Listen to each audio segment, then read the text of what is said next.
Okay, so today we're going to be talking about spiritual weightlifting. A musician will practice 8 or 10 hours a day to keep in shape. Similarly, you must practice seeing the gift throughout the day to strengthen yourself spiritually and to begin thinking this way automatically. So the other way we're talking is the word imuna comes from the word practice. Don't think that anyone's walking around one day just said, I'm going to believe. It's a practice all the time, seeing the gift, learning how to see things, working on yourself. And slowly over time, you change the way you think. It's not a once-off thing. And this is why I'm so passionate about Emet, because as I always say, we can go to Shiurim and listen to things, but it doesn't make you change. It can, but it doesn't always, because it's a nice intellectual concept that you hear once, and sometimes you forget it afterwards. Whereas Emet is practicing each week, thinking about an event and applying what you know. So it's really something that you need to keep practicing. So an example, I was stuck in a traffic jam on the way to a very important business meeting. I found myself thinking, nothing ever works out for me. Immediately it was replaced with, it's a gift. And I realized this is an opportunity to practice recognizing that God, not I, is running the world. And then if I miss an appointment, it is God's will, and it will somehow be for the best. It was an opportunity for me to practice imuna instead of stewing about my rotten luck. So whatever happens to us is an opportunity to practice. And we need to know that. And actually, I had a session yesterday with someone who doesn't come to this year, and she had a terrible divorce a few years ago. And she said to me, you know what? And she used this language, I realize it's a gift. What I've gone through has been the biggest gift of my life. And I said, well, tell me, like, what has been the gift? And she realized what she'd been living with for 25 years and all the things that have come out through her pain and heartache. You don't choose it, but she actually used those words. I realize now it's all been a gift.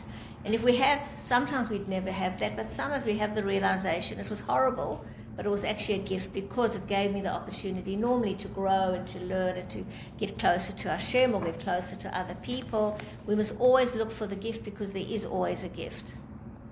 From the time we are children, we expect others to make us happy. As adults, we find that we are responsible for overcoming our own negative moods and impulses. And that's a hard thing. When you're young, you know, your parents will cheer you up or try and make you happy, and we think that that's always going to happen. But part of being an adult is realizing that you're responsible for your own happiness. No one can make you happy, and no one should have that burden.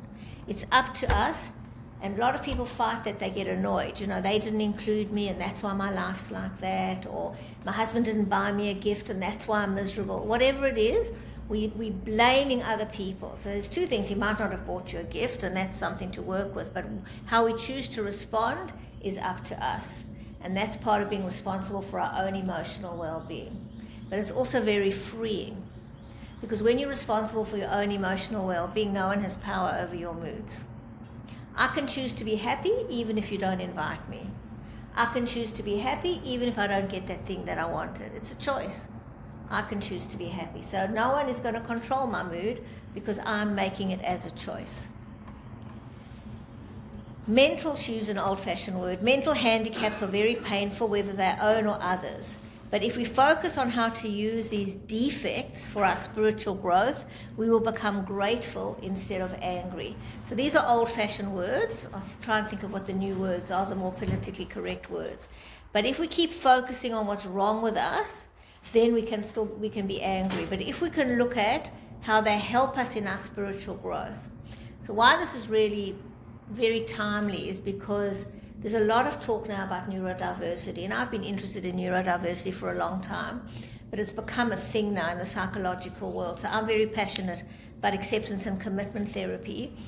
And Russ Harris, who I do his training, has just come out with an ebook on neurodiversity. And it's all the latest language. And what he's talking about is not to talk about it as a defect, but to talk about it as some people call as a superpower or the strength in thinking differently to others.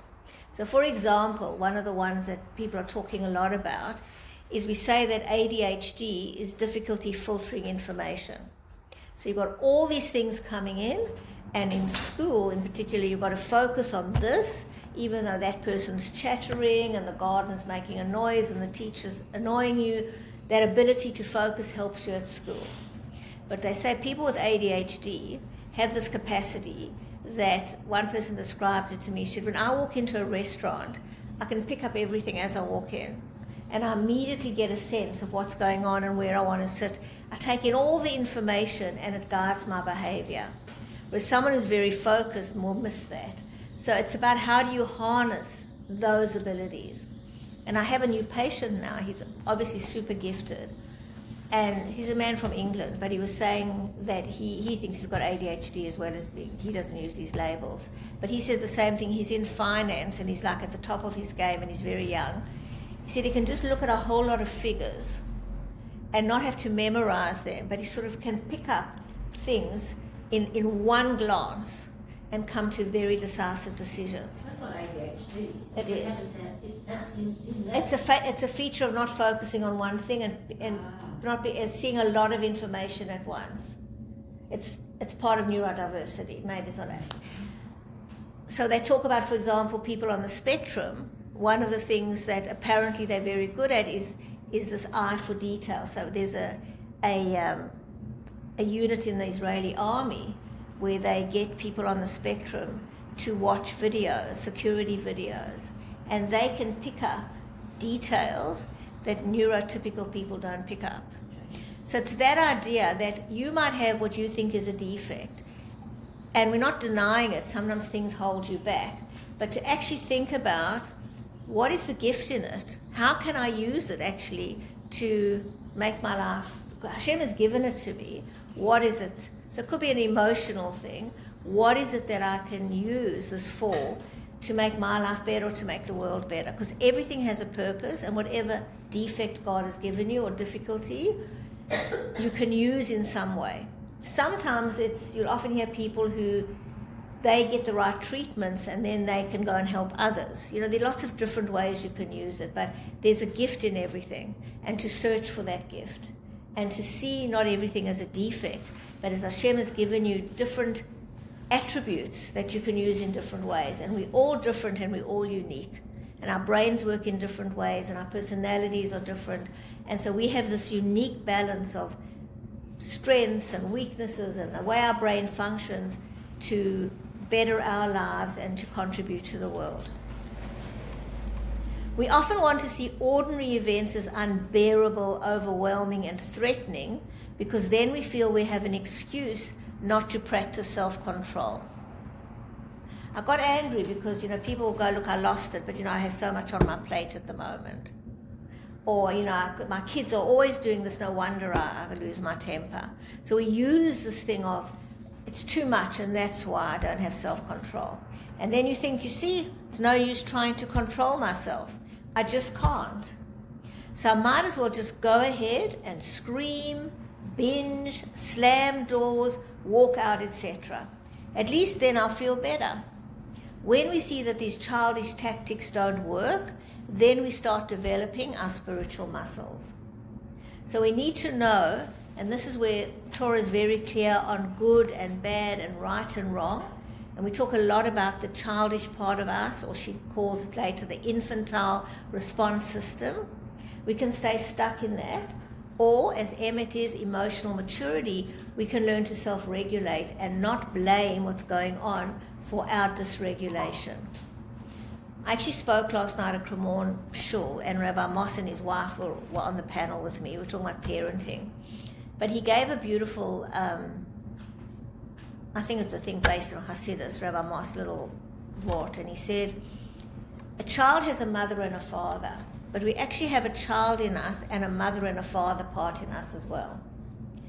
And when the child in us wants to lose it, honoring your mother and father means that you honor the adult part in yourself and you draw on those mature parts of yourself to do the right thing.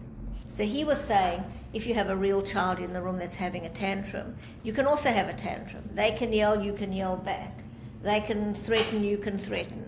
That's child to child. You're not honoring the parents in you.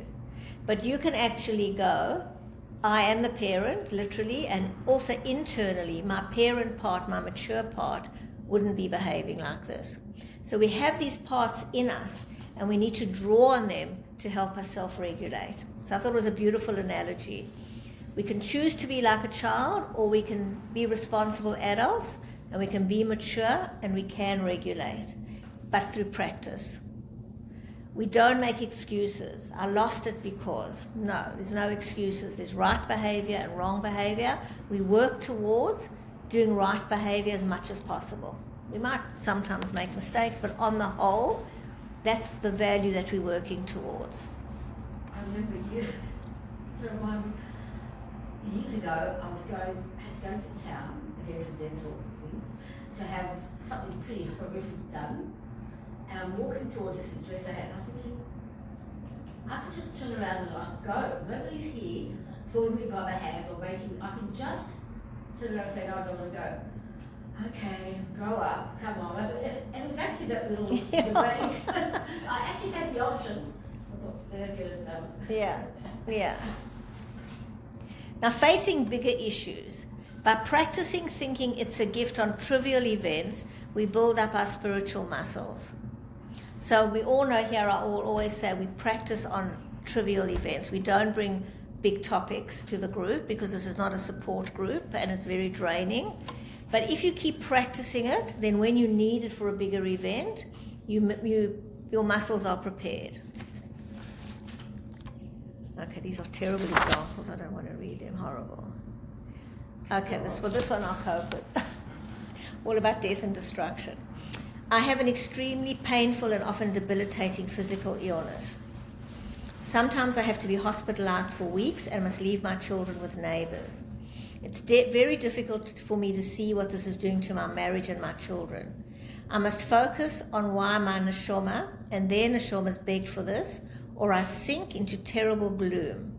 Remember we spoke about this a while ago, that before our neshamas come down, they beg for the tzuras we're going to have later.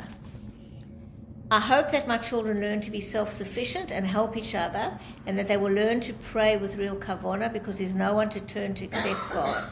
I say it's a gift, even if it seems stupid at the time, because the words are like a safety net. I can cry, but also feel that God is with me, and He will give me strength to bear this pain. So I want to just do 2 points here, because not everyone has heard this idea about my neshama begged for this. So the best way I can illustrate it is by a story where a man was very, very poor, and whatever he tried, he just couldn't make money. He was really struggling. And in those days, there were rabbis like the Baal Shem Tov who understood your soul and where you came from, and he went to see the Baal Shem Tov. And he said to him, you know, why, it's terrible, Hashem has given me this terrible life, why am I always poor? So the Baal Shem Tov said, let me tell you a story. In the previous generation, there was a very rich man, and he was a miser, and he was very cruel, in particular to his family. And whenever they needed money and they came to him, he would chase them away and go, look, I made money myself, why do you expect me to look after you? And he was very mean and very cruel. And when he died, he went up to heaven, and when he got to the pearly gates, I'll say the Archangel Michael was there, and he said, I'm sorry, I can't let you in because you did these terrible things. Anyway, this man's brother, who was the poor brother, came and he said, no, please don't be hard on my brother, let him go in, he didn't mean it. Anyway, so God said, okay, you'll need to go back in a new incarnation, and you'll be tested, you'll be rich again, and we'll see if you do it differently. Anyway, the rich man's neshama said, no, please, if you send me back being rich again, I know I'll do the wrong thing. Please send me back poor so that I'll learn humility. So that is a moshel, that when our neshamas are up there, we beg for what's going to happen to us because we know what's good for us. And even though we don't know it sometimes, and we can't say for sure, but the idea is that we were part of that decision and that everything is good for us. We don't have rebbes now in our generation that can tell us what our soul wanted, but that idea that it's not this random thing that was inflicted on you, but that in fact our neshamas have begged for what we've gone through.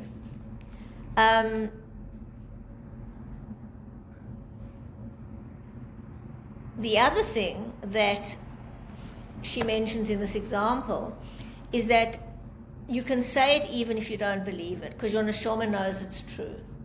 So you don't have to like actually go, yes, I know it's a gift. Sometimes you wake up and you really don't think it's a gift, but you say these sublime truths, it's a gift. I'll often hear people say things, it's meant to be. You know, we have these words that we say that we know to be true. At the moment, we don't really believe it, but we say the right thing. These are sublime truths. They are the truth. So even if you don't believe it, you can say it's a gift. This is a gift. I might not see what it is, but I believe it's a gift. Or this is for the good. There's a purpose in everything. And that's what gets us through. She says, suffering is a harsh teacher. We don't always want the information which painful events have to teach us. But there's no other way to gain true insight into ourselves and compassion for others. And this is one of the deep mysteries of the world. Why Hashem did it, we don't know. But He has created the world that the way we learn best is through suffering. No pain, no gain. When we're doing well, we generally don't grow. So we can all go, and I always say we can always go and argue with God when we die, but right now it's just the way it is. And that's like this client has realized that she wouldn't have been where she is emotionally if she hadn't gone through what she's gone through. That is the way. So when we get suffering, it's bad enough. When you tell yourself this isn't how life is meant to be, you have two problems. You're fighting reality and you're suffering. When we accept that this is Hashem's plan, it's beyond us to understand why. There are no answers. Even Moshe asked him when he went up there, well, tell me why. And Hashem said, you won't know.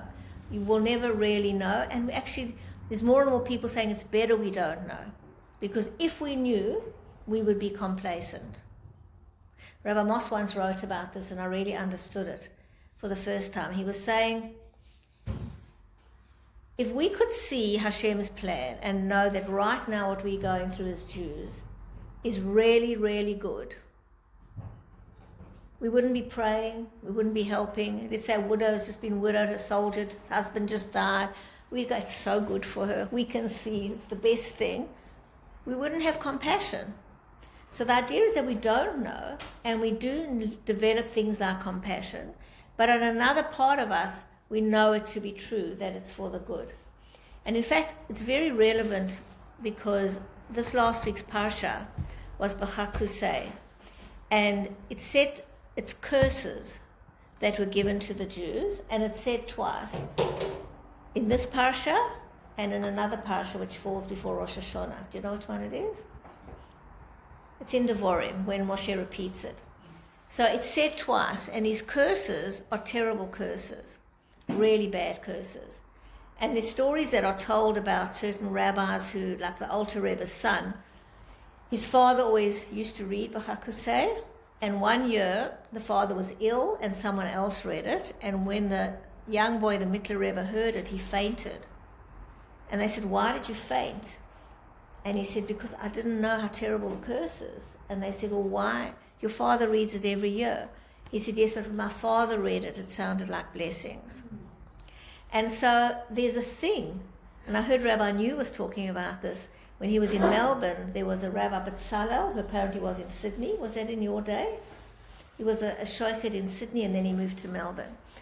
And he used to read that, he was chosen to read that Parsha, because the way he read it actually had a different... Anyway, so there's a lot of discussion about these terrible curses. And the idea is that the curses are hidden good, but it's so high we can't access it with our limited minds. And so one of the ways that it's not a parable, one of the stories that is given to explain it, so the week before that was Lag BaOmer, Rabbi Shimon Bar Yochai, his son was getting married. Bless you. And he sent his son to go to the top sages to get blessings for his marriage. And he went. Now, he wasn't a stupid, his father was Rabbi Shimon Bar Yochai. And he came back and he said, Dad, that was terrible. They said the most terrible things to me. So his father said, what did they say to you? So he gave an example and I can't remember now the wording, but that sounded like, it was something like you will farm and, sorry, I can't remember the wording, and the farming will not produce for whatever number of years. It sounded like it was a desolate situation. And Rabbi Shimon Bar Yochai said, no, what they were saying is that you will have lots of children and they will die, they will not die, and they will live to a long life. So this whole discussion of why did they say it like that? And there's a concept of if you just say things in too good a way, you attract the Yetzer Hara. It's a way of hiding blessings. That's why we say Blian Hora, don't say those things. Cover it up, don't be so big about how great you are, how great things are.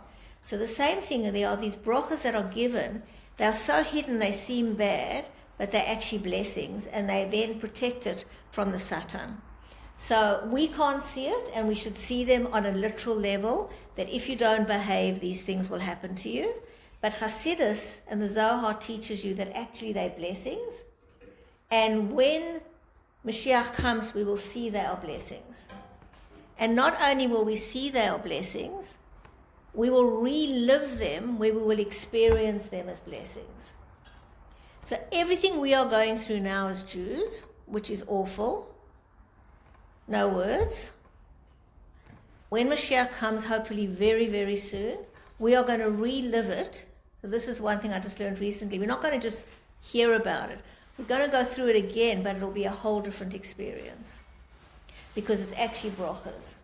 So I can't explain it more than that, but there are a lot of analogies and examples where things seem to be bad, but actually out of them come brachas. And that is why we believe our neshamas have begged for this, and that everything is a gift. We can pray that Hashem shows us the gift. But at the end of the day, faith means trusting that it, and bitochen is trusting that it's true. I actually wanted to share with you something else I read. So Rabbi Jonathan Sachs, I was just given a book, I don't know if it's new or old, but it was sent to me, of his essays and talks that he gave. So I've got all his books about the parasha, but this is different thoughts. And they say this is on a magazine he wrote, or this is a talk he gave to the Queen. Really interesting, amazing, amazing things. And I can't remember in which context, but he said that him and his wife had just celebrated 40 years of marriage. And he said, and he was looking at her and thinking about when they got married and how young they were and how they had no idea what the future would hold. And they just made this commitment and have now gone through 40 years together, through good times and bad times.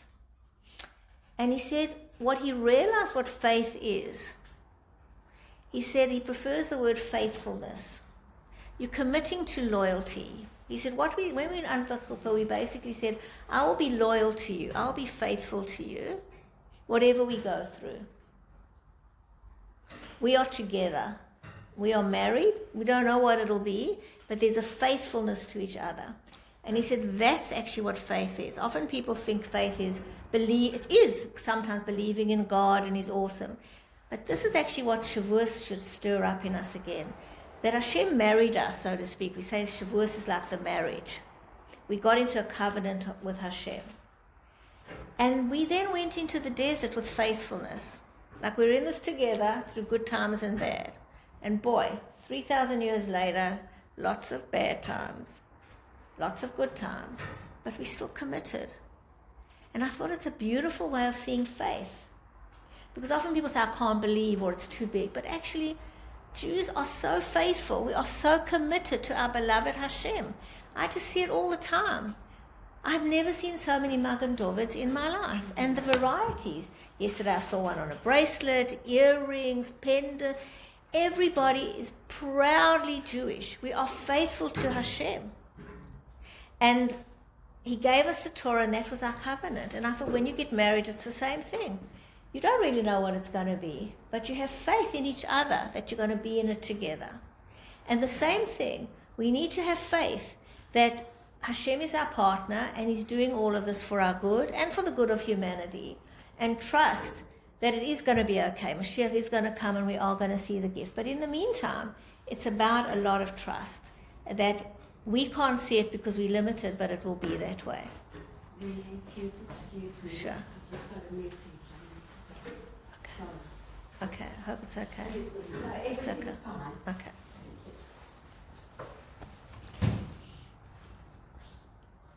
Don't just feel the pain, do something. Often the gift is that we have a gift, is we give a gift to others because of what we have experienced. Example, I had a terrible experience in the hospital with one of the nurses who was crude, crass and cruel. I was stewing in fury until I started saying it's a gift. What I came up with was I was going to elevate this experience by doing everything possible to see that she either changed her approach or was removed from her job. And this is a very good point. Torah is about action. Something happens, do something. Don't just whinge. Have 5 minutes of whinging, that's step 2 of the process, and then do something.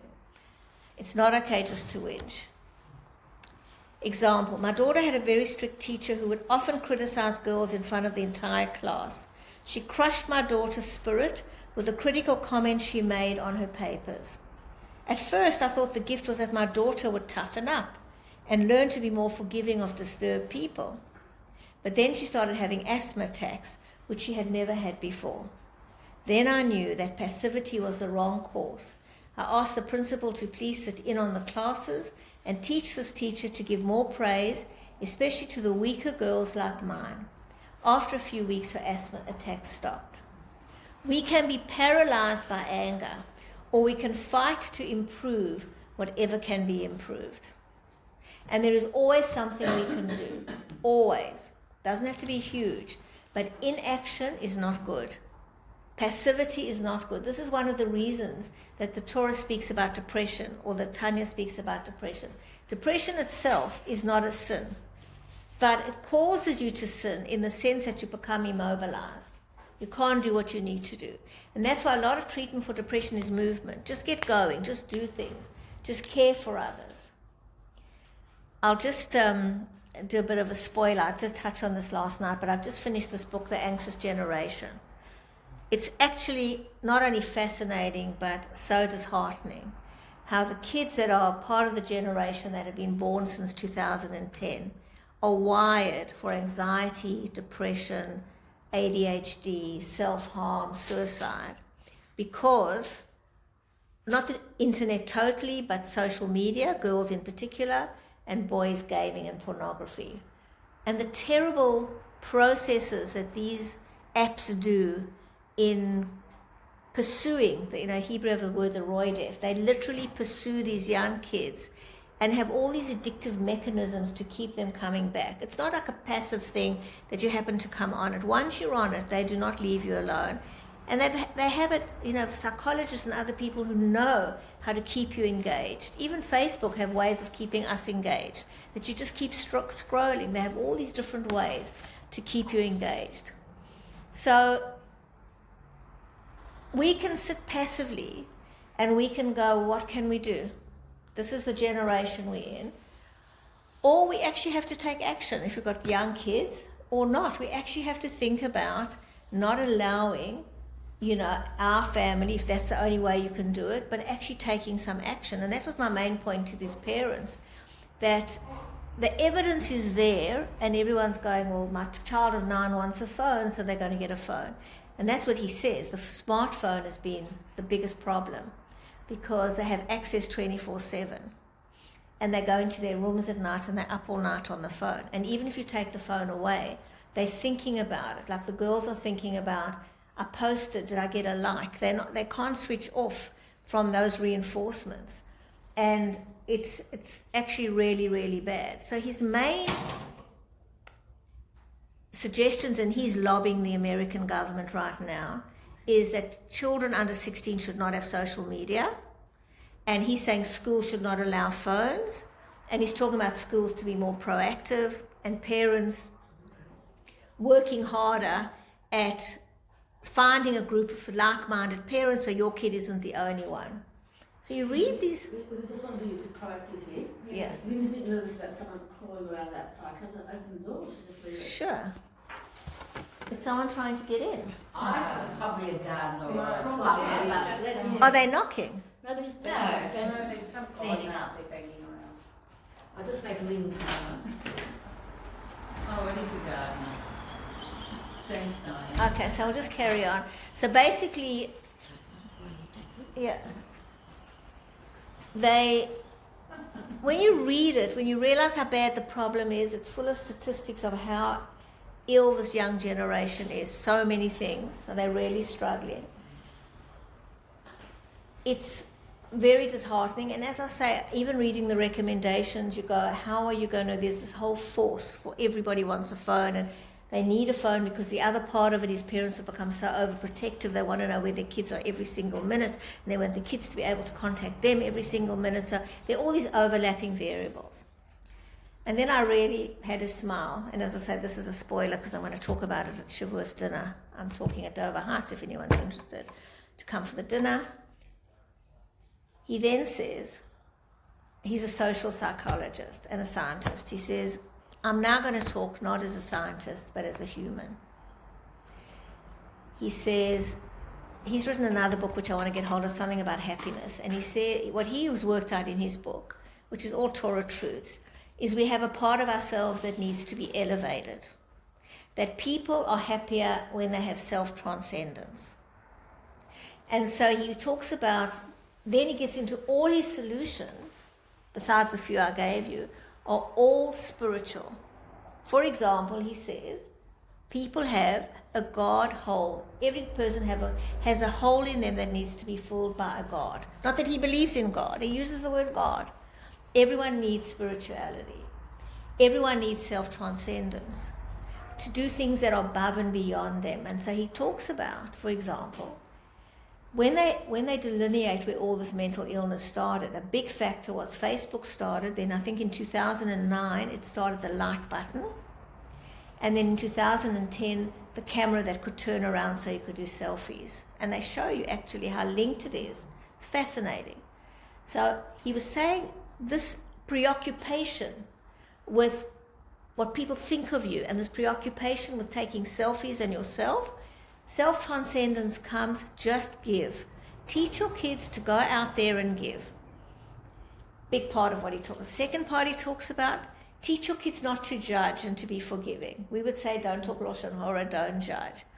Make sacred spaces. And he says the word Sabbath. Have a Sabbath in the week where you turn off all your devices. Be social. He talks about community. What is the word he uses? Embodiment. Going to a shul or a church where you're with a community, where you pray together rather than being isolated at home. And so his biggest chapter of recommendations are all Torah ideas. And that's the truth. To combat what's going on, we need to always take the Torah truth has never changed. So doing is important. If you're feeling down, get up, find someone who needs you. Rabbi Manis Friedman talks about this all the time. You are needed. God needs you. That's why you're alive today. Stop focusing on what you need. He says, stop being needy. Focus on someone else who needs. And the more you're giving to others, whether it's your family or it doesn't matter who, you will be a contributor in the world, a partner with God, and you will feel much, much better. When you focus on your needs, I want this, I want that, your selfies, whatever that is, it leads to a poor mood and other mental issues. Yeah. Aren't we setting a bad example? Look, I've got my phone here on silent in case. So. Yeah. If you learn to switch off, you can role model. It's true. And from an anxiety point of view, so our generation hasn't been wired. I mean, these kids are growing up with it, which wires the brain. But absolutely, I believe that people are more anxious because we're on high alert all the time. Like, what danger is going to happen any minute that I need to watch the phone? We're on this high alert like we are first responders, waiting for the bomb to go off. It's very, very unhealthy. So yes, we need to always start working with ourselves. Yeah. But our generation hasn't been as affected by the social media and that in the same way. But absolutely, that's one of the big reasons for anxiety. People on high alert, and they keep their phones on all the time, and at night they ping. It's just, and he was giving statistics like some people get like 150 notifications a day. Ping, ping, ping, ping, ping. And they've got to look because WhatsApp is, it's non-stop. And your fight or flight system is going all the time. So you're right, the best place is to start with you. But at the end of the day, the Torah has so many of the solutions and has all the solutions. And so, I thought it was fascinating that we know what the problems are, but at the end of the day, basic things like this. So looking for the gift, finding a way to make it meaningful, focusing on other people is often, this is what she's saying, do something. You're in pain, go and contribute, use your pain. That's why that one story, there are lots, but that went around about the father who gave a diamond ring. I'm sure you all saw that. There was a father who lost his son who was about to get engaged. And of course he was devastated. And then he thought, what can I do? So in Israel, so he put on Facebook, he's a jeweler, he's happy to donate a ring to any soldier who's getting married. And within a minute he got a call and he gave the ring. A few minutes later he got another call and soon he was inundated. And so he contacted other jewelers, and at the time of the video, I think 81 rings had been given. Beautiful half-carat rings. But the idea is, of course, he still has his pain, but he's doing something, and he can feel that he's making a difference. So he takes the focus of him and his pain. It's still there, but he's found a purpose, an incredible purpose, and the joy that he's bringing people. That's the idea. You have pain, do something. Use your pain to make the world a better place. And I'll end by saying that that's what makes Jews, I don't know if we're unique, but special, is we don't use our pain for hate. We use our pain, you hear it all the time, love. Stop the hate, mate. You're in pain, rather build, rather grow. Do something good. Don't use your pain for bad things. Don't use it to kill other people. It's that justification that there's a context of why we're violent. No, we have pain, we do something positive. And that in itself is a gift.